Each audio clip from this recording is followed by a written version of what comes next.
കാനഡയിൽ ഇപ്പോൾ പഠിച്ചുകൊണ്ടിരിക്കുന്ന ഒരാളാണ് നിങ്ങൾ, അല്ലെങ്കിൽ പഠനം കഴിഞ്ഞ് പോസ്റ്റ് ഗ്രാജുവേറ്റ് വർക്ക് പെർമിറ്റിനായി കാത്തിരിക്കുകയാണ് എങ്കിൽ കഴിഞ്ഞ കുറച്ച് മാസങ്ങളായി നിങ്ങൾ ഉറക്കമില്ലാത്ത രാത്രികളിലൂടെയാണ് കടന്നു പോകുന്നതെന്ന് എനിക്കറിയാം. ഒരു വശത്ത് കാനഡ സർക്കാർ കൊണ്ടുവരുന്ന കർശനമായ ഇമിഗ്രേഷൻ നയങ്ങൾ, മറുവശത്ത് ഉയർന്നു വരുന്ന ലിവിംഗ് എക്സ്പെൻസ്. ഇതിനുമെല്ലാം ഉപരി നിങ്ങളുടെ കയ്യിലുള്ള ആ ഡിപ്ലോമ സർട്ടിഫിക്കറ്റ് കൊണ്ട് ഇനി കാനഡയിൽ ഒരു ഭാവി ഉണ്ടാകുമോ എന്ന പേടി. നിങ്ങൾ ഒറ്റയ്ക്കല്ല, ലക്ഷക്കണക്കിന് ഇന്ത്യൻ വിദ്യാർത്ഥികൾ ഇന്ന് ഇതേ ആശങ്കയിലാണ്. എന്നാൽ പേടിച്ചിരുന്നിട്ട് കാര്യമില്ലതാനും. നമുക്ക് വേണ്ടത് കൃത്യമായ പ്ലാനിങ്ങും അതിജീവന തന്ത്രങ്ങളുമാണ്. 2026 ഈ മാറിയ സാഹചര്യത്തിൽ നിങ്ങൾ എങ്ങനെ മുന്നോട്ട് പോകണമെന്ന് നമുക്ക് ഈ വീഡിയോയിലൂടെ തന്നെ വിശദമായി പരിശോധിക്കാം. എന്തുകൊണ്ടാണ് ഡിപ്ലോമ വിദ്യാർത്ഥികൾ മാത്രം ഇപ്പോൾ ടാർഗറ്റ് ചെയ്യപ്പെടുന്നത്? 2024 നവംബർ മുതൽ പ്രാബല്യത്തിൽ വന്ന പുതിയ പോസ്റ്റ് ഗ്രാജുവേഷൻ വർക്ക് പെർമിറ്റ് നിയമങ്ങളാണ് ഇതിന് പ്രധാന കാരണം. മുൻപ് നിങ്ങൾ ഏത് പബ്ലിക് കോളേജിൽ നിന്ന് ഡിപ്ലോമ എടുത്താലും 3 വർഷത്തെ വർക്ക് പെർമിറ്റ് ഓട്ടോമാറ്റിക്കായി ലഭിക്കുമായിരുന്നു. എന്നാൽ ഇപ്പോൾ നിയമം മാറി. നിങ്ങൾ പഠിച്ച കോഴ്സ് കാനഡ സർക്കാർ അംഗീകരിച്ച ഒക്കുപേഷണൽ ഷോർട്ടേജ് ലിസ്റ്റിൽ ഉള്ളതാണെങ്കിൽ മാത്രമേ നിങ്ങൾക്കിനി വർക്ക് പെർമിറ്റ് ലഭിക്കൂ. ഉദാഹരണത്തിന് ബിസിനസ് മാനേജ്മെന്റ് അല്ലെങ്കിൽ ജനറൽ ആർട്സ് ഡിപ്ലോമ എടുത്തവർക്ക് വർക്ക് പെർമിറ്റ് ലഭിക്കാൻ വലിയ ബുദ്ധിമുട്ടുണ്ടെന്ന് റിപ്പോർട്ടുകൾ പറയുന്നുണ്ട്. ഇതിനുള്ള സത്യാവസ്ഥ നിങ്ങൾ അന്വേഷിക്കണം. ഇതുകൂടാതെ കാനഡ ഇപ്പോൾ പ്രൊവിൻഷ്യൽ അറ്റസ്റ്റേഷൻ ലെറ്റർ നിർബന്ധമാക്കി. സ്റ്റഡി പെർമിറ്റുകളുടെ എണ്ണം 2024 അപേക്ഷിച്ച് 2025 2026 വൻതോതിൽ കുറച്ചു. ഇതിന്റെ അർത്ഥം കാനഡയ്ക്ക് ഇനി വെറും ബിരുദധാരികളെയല്ല, മറിച്ച് കൃത്യമായ സ്കിൽഡ് ഉള്ള ആളുകളെ മാത്രമാണ് വേണ്ടത് എന്നതാണ്.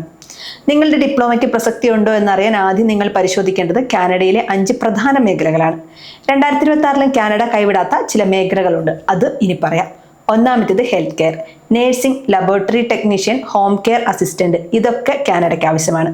അതുപോലെ stem, cyber security, artificial intelligence, data science, software development മേഖലയിലും ജോലി ഒഴിവുകൾ ഉണ്ടാകും. Skill traders, welding, plumbing, electrical work, construction management, transport, ഈ മേഖലയിലും അഗ്രികൾച്ചർ മേഖലയിലുമെല്ലാം ജോലി കിട്ടാൻ ഇപ്പോൾ എളുപ്പമാണ്. നിങ്ങൾ ഇപ്പോൾ ഈ പറയുന്ന മേഖലകളിൽ ഒന്നിലല്ല ഡിപ്ലോമ ചെയ്തുകൊണ്ടിരിക്കുന്നതെങ്കിൽ നിങ്ങളുടെ മുന്നിലുള്ള സാധ്യതകൾ വളരെ കുറവാണെന്ന് മാധ്യമങ്ങൾ റിപ്പോർട്ട് ചെയ്യുന്നുണ്ട്. എന്നാൽ വിഷമിക്കേണ്ട, അതിനെ മറികടക്കാൻ ചില വഴികളുണ്ട്. പല വിദ്യാർത്ഥികളും ചോദിക്കുന്ന ഒരു ചോദ്യമാണ്, ഞാൻ പഠിച്ചു കഴിഞ്ഞു, ഇനി എനിക്ക് PR കിട്ടുമോ എന്ന്. സത്യം പറഞ്ഞാൽ വെറുമൊരു ഡിപ്ലോമ കൊണ്ട് മാത്രം എക്സ്പ്രസ് എൻട്രി വഴി PR കിട്ടുക എന്നത് 2026 അസാധ്യമായിട്ടുള്ളൊരു കാര്യമാണ്. CRS അഥവാ കോംപ്രഹെൻസീവ് റാങ്കിംഗ് സിസ്റ്റം സ്കോർ ഇപ്പോൾ 500 മുകളിലാണ്. ഈ സാഹചര്യത്തിൽ ഡിപ്ലോമ വിദ്യാർത്ഥികൾ ചെയ്യാവുന്ന 3 കാര്യങ്ങൾ ഇനി പറയാം. നിങ്ങൾ പഠിക്കുന്ന പ്രവിശ്യയിലെ പ്രത്യേക ക്വാട്ട വഴി PR ശ്രമിക്കുക. ടൊറന്റോയിലും വാൻകൂവറിലും തിരക്ക് കൂടുതലായതുകൊണ്ട് ഇത്തരം പ്രവിശ്യകളിലേക്ക് മാറുന്നത് ബുദ്ധിപരമായിരിക്കും. ഇതാണിപ്പോൾ കാനഡയിലെ ഗോൾഡൻ കീ.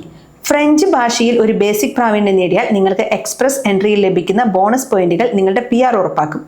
പഠിച്ച വിഷയത്തിൽ തന്നെ ജോലി കണ്ടെത്തുക. സെക്യൂരിറ്റി ജോലിയോ പെട്രോൾ പമ്പിലെ ജോലിയോ ചെയ്യുന്നതിനേക്കാൾ കുറഞ്ഞ ശമ്പളമാണെങ്കിലും നിങ്ങളുടെ ഫീൽഡിലുള്ള ജോലിയിൽ പ്രവേശിക്കുന്നത് PR പോയിന്റുകൾ വർദ്ധിപ്പിക്കാൻ സഹായിക്കും. ഇനി നിലവിൽ കാനഡയിലുള്ള നമ്മുടെ വിദ്യാർത്ഥികൾക്ക് വേണ്ടി ചില പ്രായോഗിക നിർദ്ദേശങ്ങൾ നോക്കാം. ഇത് നിങ്ങളുടെ കരിയറിനെ മാറ്റിയേക്കാം. ഒന്നാമത്തേത് കോഴ്സ് അപ്ഗ്രേഡേഷൻ. നിങ്ങളുടെ ഡിപ്ലോമയ്ക്ക് വർക്ക് പെർമിറ്റ് കിട്ടില്ല എന്ന് ഉറപ്പാണെങ്കിൽ അതൊരു ഡിഗ്രിയിലേക്കോ അല്ലെങ്കിൽ മാസ്റ്റേഴ്സിലേക്കോ മാറ്റാൻ ശ്രമിക്കുക.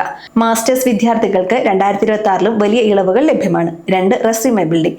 കനേഡിയൻ സ്റ്റൈൽ റെസ്യൂമകൾ തയ്യാറാക്കുക. നിങ്ങൾ പഠിച്ച ഡിപ്ലോമയുമായി ബന്ധപ്പെട്ട സോഫ്റ്റ് സ്കില്ലുകൾ പഠിച്ചെടുക്കുക. ഉദാഹരണത്തിന് ഡിജിറ്റൽ മാർക്കറ്റിംഗ് പഠിക്കുന്നവർക്ക് ഡാറ്റ അനലിസ്റ്റ് കൂടി പഠിക്കാൻ ശ്രമിക്കുക. 3 നെറ്റ്വർക്കിംഗ്. മലയാളികൾക്കിടയിൽ മാത്രം ഒതുങ്ങി നിൽക്കാതെ കാനഡയിലെ കമ്മ്യൂണിറ്റികളിൽ സജീവമാകുക.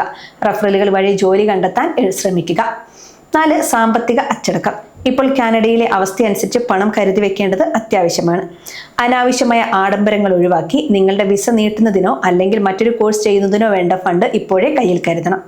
നമുക്ക് പലപ്പോഴും കാനഡ അല്ലാതെ മറ്റൊരു ലോകമില്ല എന്നൊരു ചിന്തയുണ്ട്. എന്നാൽ കാനഡയിൽ നിയമങ്ങൾ കടക്കുമ്പോൾ പല വിദ്യാർത്ഥികളും ഇപ്പോൾ യൂറോപ്പിലേക്കോ ഓസ്ട്രേലിയയിലേക്കോ ചൂട് മാറുന്നുണ്ട്. നിങ്ങളൊരു ഡിപ്ലോമ ഹോൾഡർ ആണെങ്കിൽ ആ സ്കിൽ ഉപയോഗിച്ച് മറ്റ് രാജ്യങ്ങളിൽ എങ്ങനെ ജോലി കണ്ടെത്താം എന്നതിനെക്കുറിച്ചും ഒരു ധാരണ ഉണ്ടാക്കുന്നത് നല്ലതാണ്. കാനഡയിൽ തന്നെ പിടിച്ചു നിൽക്കാൻ ബുദ്ധിമുട്ടുന്നവർക്ക് ഇതൊരു ബാക്കപ്പ് പ്ലാൻ ആയിരിക്കും. കാനഡയിലെ ഡിപ്ലോമ കോഴ്സുകളുടെ പ്രസക്തി കുറഞ്ഞു വന്നത് ഒരു വസ്തുതയാണ്. പക്ഷേ സ്കിൽഡ്, അതായത് നൈപുണ്യമുള്ള ആളുകൾക്ക് കാനഡ ഇന്നും വാതിൽ തുറന്നിരിക്കുകയാണ്. പഴയതുപോലെ വെറുതെ ഒരു ഏജന്റ് പറയുന്ന കോഴ്സിന് ചേർന്ന് കാനഡയിലെത്തി PR എടുക്കാമെന്ന് ആരും ഇനി കരുതരുത്. നിയമങ്ങൾ മാറുന്നത് നിങ്ങളുടെ സ്വപ്നങ്ങളെ തകർക്കാനല്ല, മറിച്ച് കാനഡയുടെ സാമ്പത്തിക നില ഭദ്രമാക്കാനാണ്. ആ മാറുന്ന നിയമങ്ങൾക്കൊപ്പം മാറാൻ നിങ്ങൾ തയ്യാറാണോ എന്നതാണ് ചോദ്യം. സ്വയം അപ്ഡേറ്റ് ചെയ്യുക, പുതിയ സ്കില്ലുകൾ പഠിക്കുക, ഇമിഗ്രേഷൻ വാർത്തകൾ ശ്രദ്ധിക്കുക. ഇതിലൂടെ നിങ്ങൾക്ക് കാനഡയിൽ PR ഉറപ്പാക്കാം.